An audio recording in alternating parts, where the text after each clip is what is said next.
Asgjë nuk ka kuptim në jetën tonë.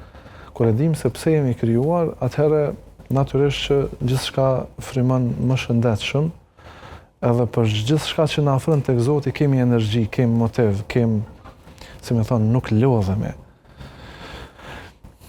Por mbi gjitha, si më thon, njerëzit duhet të jenë të kujdesshëm me njëri tjetrin, nga se siç përdoret ajo shpreha karma, ekziston edhe çka ti bëjsh tjetrit ka me të ndodhë. Je i mirë, ka me kanë jeta e mirë me ty. Je i keq, bën dallavere, mashtron, gënjen.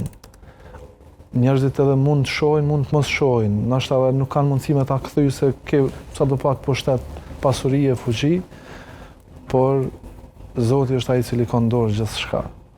Prandaj njerëzit duhet të kenë frikë Zotin, duhet të kenë marrë prej tij, turp prej tij.